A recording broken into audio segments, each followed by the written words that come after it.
Atención, tras finalizar este video, Trump acortó su ultimátum. El Kremlin ahora tiene solo 10 días en vez de 50. Sin embargo, les aseguro que el sentido de lo siguiente sigue siendo válido. Analizo la fecha límite, declaraciones clave, armas, sanciones y negociaciones. Así que todo esto trata de lo más importante, véanlo. El 14 de julio, Donald Trump, en reunión con el secretario general de la OTAN, Mark Rutte, hizo una declaración considerada por expertos como un giro radical en la política exterior de Estados Unidos hacia Rusia. O al menos lo inició. Ya no hubo las tradicionales declaraciones complementarias e incluso aduladoras hacia Putin, sin una condena directa al dictador del Kremlin. Trump expresó estar muy decepcionado con los resultados de las negociaciones previas con Moscú, o más bien por su casi total ausencia. El presidente estadounidense declaró que Estados Unidos impondrá sanciones secundarias del 100% contra Rusia y sus socios comerciales. Si en unos 50 días no se llega a un alto el fuego en Ucrania, esa declaración impactó de inmediato al mundo, especialmente a Ucrania. Todos empezaron a especular sobre el significado de otra fuerte declaración del Papá Donaldo, quien ha hecho varias en los últimos meses. Hoy vamos a analizar en detalle el ultimátum de Trump. ¿Son simples amenazas, las últimas advertencias al enano del Kremlin? ¿O es el primer signo de un cambio radical en la política exterior de Estados Unidos? Es posible que se hayan dado cuenta de que no se puede tener ningún trato serio con Rusia, o simplemente es otro elemento del juego político. ¿Seguirá la ayuda a Ucrania y bajo qué condiciones? También intentaremos prever lo que ocurrirá. Al finalizar este plazo de 50 días, les daremos un análisis de los acontecimientos lo más claro y equilibrado posible. Mi nombre es Semyon, canal Megashow TV. Vamos al grano.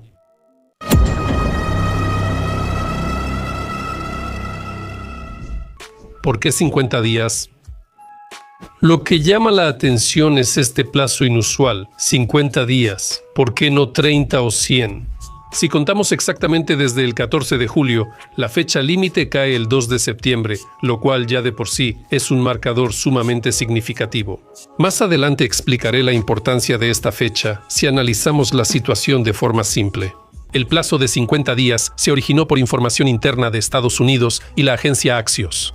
Según sus fuentes, en la última llamada entre Trump y Putin, el dictador volvió a negarse a cesar el fuego. Declaró abiertamente que en 60 días buscará avanzar en Ucrania hasta las fronteras administrativas de las regiones reconocidas por la Constitución rusa. Esta conversación tuvo lugar el 3 de julio. Si contamos a partir de esa fecha, volvemos a toparnos con el 2 de septiembre. Así, a primera vista, puede parecer que Trump de hecho le dio luz verde a Putin para que antes del otoño capture las regiones de Lugansk, Donetsk, Zaporilla y Gerson. Así, según los propagandistas del Kremlin, la operación militar especial habría cumplido sus objetivos. El presidente estadounidense volvió a ceder y dejó a Ucrania sin apoyo, dándole vía libre al agresor. No es tan así. Los patriotas salvadores. La respuesta a la última pregunta se dio en esa misma conversación con Rutte. El 14 de julio Trump anunció que 17 sistemas Patriot se preparaban para Europa y algunos serían enviados de inmediato a Ucrania. Aquí comenzó un debate sobre si se refería al número de baterías o solo a los lanzadores. ¿Cuántos misiles recibirá Ucrania de Estados Unidos y cuáles serán? El último aspecto es especialmente importante, ya que es de conocimiento público que las reservas de misiles de defensa aérea acumuladas por Ucrania en años anteriores se están agotando bastante rápido. Y su producción, por decirlo así, no suele aumentar mucho. En 2024, la industria militar de Estados Unidos produjo solo 650 misiles para los sistemas Patriot. La mayoría no fue a Ucrania, sino para necesidades internas y apoyar a su aliado Israel. Por cierto, unas palabras sobre el factor israelí también impacta en los volúmenes y ritmo de suministros de armas a Ucrania. La reciente guerra de 12 días con Irán dejó muy reducidos los arsenales de Estados Unidos. Expertos afirman que Estados Unidos gastó hasta el 20% de sus municiones antimisiles en este conflicto. Como entenderán, tomará tiempo recuperar el potencial que tenían antes. Hablando más específicamente, según los últimos datos, Ucrania recibirá 5 sistemas Patriot, Eso es lo que afirma el ministro de Defensa de Alemania, Boris Pistorius, aunque se refiere a Alemania y no a Estados Unidos. Y a cambio, Alemania recibirá baterías antiaéreas nuevas directamente de los almacenes estadounidenses. Sin embargo, este esquema requiere tiempo, al menos varios meses. No se sabe cuántos misiles Patriot hay, ya que es un secreto militar, pero la importancia de la declaración de Trump no está en esa cifra. No solo es la rapidez con que se entregarán a Ucrania, sino el simple hecho de que serán suministrados. Hace unas semanas, durante la suspensión de la ayuda militar a Ucrania, tanto propagandistas del Kremlin como medios occidentales respetables decían que Trump se desentendió de la guerra, abandonó a Ucrania o incluso hizo un trato secreto con Putin, y que en cualquier momento EU presionaría a Kiev para que Ucrania acepte las condiciones rusas y termine la guerra. Ahora nadie lo menciona, ni en Rusia. No olvidemos que todas esas armas, municiones y equipo de Estados Unidos se envían ahora a Ucrania.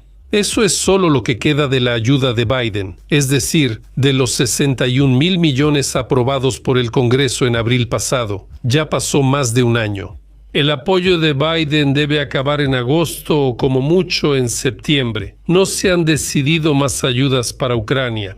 Y aquí Trump hizo su jugada, naturalmente, para todo el mundo. Los patriotas prometidos causaron el efecto de una represa rota y demostraron que el nuevo presidente estadounidense no se ha rendido en absoluto, sino que está listo para seguir apoyando a Ucrania. Por todo hay que pagar. Claro, en este barril de miel también hay su cucharada de alquitrán.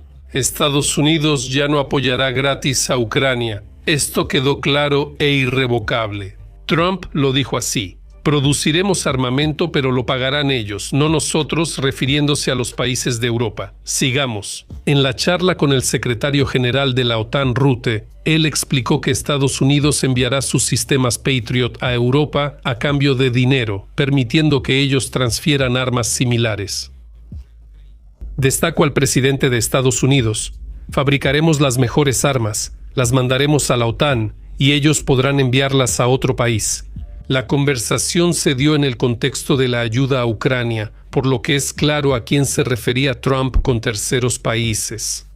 Así se cumple lo que se decía desde que se conocieron los resultados electorales en Estados Unidos. El nuevo presidente trasladaría la carga de financiar la guerra a Europa. Hasta hace poco, muchos en Ucrania creían que Trump, pese a su resistencia, al final apoyaría la idea de Biden y continuaría la ayuda gratuita en forma de subvenciones, o, como alternativa, la ayuda militar se proporcionaría a través de la contribución de Estados Unidos al fondo creado tras el conocido acuerdo de recursos. Es decir, prácticamente gratis para Ucrania y Europa. Pero no es así.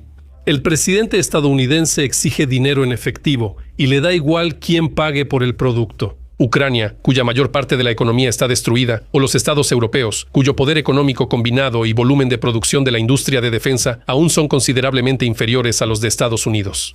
Pero así es Trump, nos guste o no, y tendremos que aceptar este lamentable hecho al menos hasta el final de su mandato de 4 años. Pero hay algo más. Estados Unidos continuará dando a Ucrania información, inteligencia y datos satelitales gratis, ya que sin ellos no funcionaría el sistema de alerta temprana de misiles. En ese caso ni 100 Patriot ayudarían. Hoy podemos asegurar que Estados Unidos sigue vigilando Ucrania, y eso es muy valioso, sin importar lo que digan. Ucrania recibirá misiles de largo alcance. Incluso varios días antes del 14 de julio, muchas agencias de noticias occidentales escribían que, ante la decepción de las negociaciones con Putin, Trump estaba preparando para Ucrania muchas armas nuevas, incluidas misiles de largo alcance. También se analizaba entregar no solo los misiles ATACMS de hasta 300 kilómetros, sino misiles aire-tierra con alcance de 800 kilómetros, incluso misiles Tomahawk de mayor alcance que vuelan de 1.000 a 2.500 kilómetros. Si se entregaran a Ucrania, sus fuerzas armadas podrían alcanzar Moscú, San Petersburgo, el Volga e incluso más allá de los Urales. Eso sí es supertecnología. Aún no hay que celebrar. En su charla con Rutte, Trump habló solo de los Patriots, pero no descartó entregar armas de largo alcance más adelante. Y aquí hay 2 opciones. Una versión dice que Trump no quiere dar misiles de largo alcance a Ucrania por temor a escalar el conflicto con Rusia y un posible enfrentamiento nuclear. Y la segunda es que Trump ya tomó la decisión de suministrar misiles a Ucrania, pero quiere hacerlo de manera encubierta. Como en su momento Biden entregó los ATACMS, y después Moscú simplemente se enfrentó al hecho consumado, cuando sus aeródromos, campos de entrenamiento y almacenes se convirtieron en montones de ruinas humeantes. Las sanciones se ponen en pausa, y la situación es similar con la futura imposición de sanciones estadounidenses. No me detendré en el famoso 500% creado por el senador Lindsey Graham, cabildero de Ucrania. Solo diré una cosa. Si se aprueba, afectaría gravemente a los países que comercian mucho con Rusia, especialmente a China e India. Sin embargo, Trump decidió frenar un poco al final. Ese 14 de julio anunció nuevos aranceles contra Moscú. Si en 50 días no hay acuerdo de alto el fuego, las sanciones secundarias se aplicarán totalmente a los socios comerciales de Rusia. Será exactamente el 100%, no el 500%, el inquilino de la Casa Blanca explicó su postura de inmediato. Según él, puede imponer aranceles del 100% sin una ley, que aún necesita el apoyo de ambas cámaras del Congreso. Trump opina que los aranceles del 500% y 100% tendrán el mismo efecto. Por su parte, Ryuta, quien estuvo presente en la reunión, declaró que si yo estuviera en el lugar de Putin y escuchara lo que Trump planea hacer en esos 50 días, pensaría en sentarme a la mesa de negociaciones. Es un comentario sensato, digas lo que digas. Para Ucrania, toda sanción secundaria, sin importar tipo o cantidad, es beneficiosa, porque de una u otra manera socavan la capacidad de Rusia para exportar sus recursos energéticos. Sin los dólares del petróleo y gas, financiar la guerra, apoyar la economía social y mantener la estabilidad económica serán imposibles. Lo principal es que las sanciones impuestas realmente funcionen, y para eso es necesario bloquear al máximo todos los posibles canales para eludirlas. Sin embargo, en esta situación no puede ignorarse una posición sólida de Occidente. La tercera ronda de Estambul. He dicho varias veces que Trump dio un plazo de 50 días para activar negociaciones entre Ucrania y Rusia, no solo porque sí. El resultado de esto debía ser un alto al fuego, con la perspectiva de una futura congelación de esta guerra sangrienta y prolongada. Las dos rondas previas de negociaciones en Estambul, el 16 de mayo y 2 de junio, no lograron resultados significativos. Es más, simplemente llegaron a un punto muerto, y todo por la posición obstinada como un burro de la delegación rusa, o más bien, de quien les daba las órdenes desde arriba. Porque su jefe formal, ese pseudo-historiador y mediocre propagandista Vladimir Medinsky, definitivamente no es capaz de tener iniciativa diplomática propia, sino que simplemente transmite las órdenes que le llegan desde el Kremlin. Sin embargo, para ser objetivo, las negociaciones previas en Turquía no fueron del todo infructuosas. Gracias a ellas, en 3 meses volvieron más prisioneros a casa que en los 3 años previos. Los restos de cientos de defensores ucranianos recibieron un entierro digno, pero nada más. Ningún tema geopolítico se ha resuelto. Y todo porque el proyecto de memorándum para la resolución del conflicto presentado por Medinsky y compañía es en realidad un ultimátum con condiciones claramente imposibles de cumplir y absolutamente humillantes para Ucrania. Recuerdo que Ucrania, en su memorándum, propone primero una tregua prolongada y luego discutir las condiciones de paz en detalle. Rusia exige para cesar el fuego que las Fuerzas Armadas de Ucrania se retiren de Donetsk, Lugansk, Gerson y Zaporilla, o firmen la hoja de ruta que implica dicha retirada. Famosa desnazificación y desmilitarización, limitando las Fuerzas Armadas de Ucrania y prohibiendo partidos nacionalistas. Rechazo oficial de todos los territorios anexados por Rusia, incluido Crimea, estatus neutral y no nuclear de Ucrania, y cancelación de sanciones impuestas desde 2014.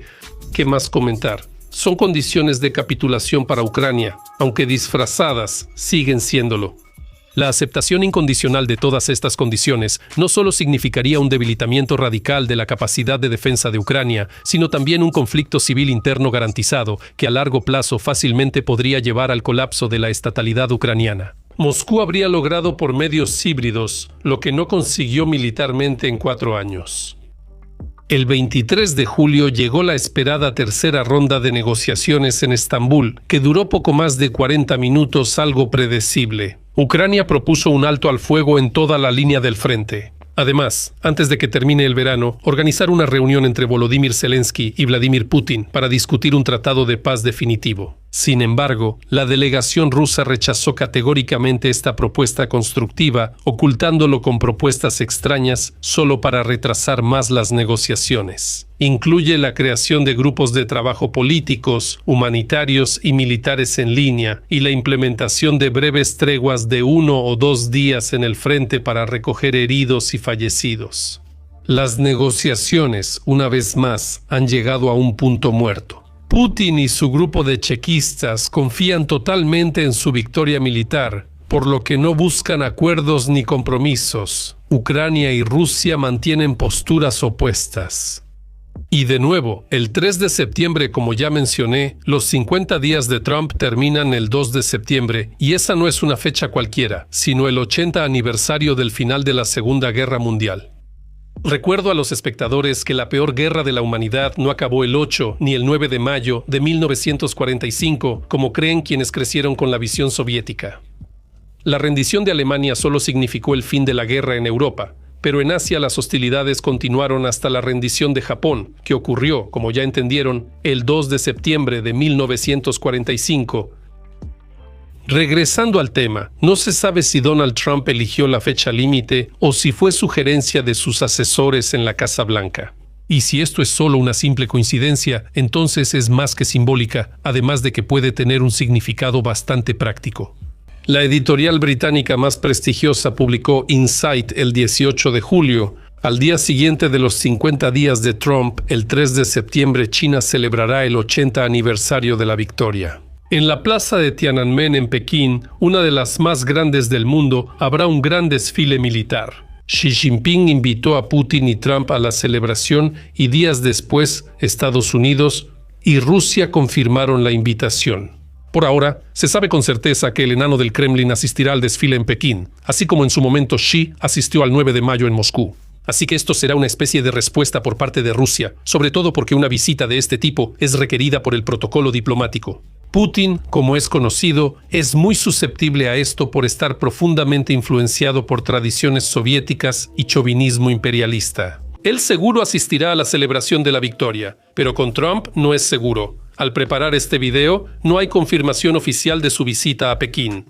¿Ya lo anunciaron o no? La pregunta principal es ¿qué ocurrirá si finalmente los tres se reúnen? Algunos teóricos de la conspiración francos, propagandistas y expertos poco competentes vuelven a hablar de una nueva conferencia de Yalta.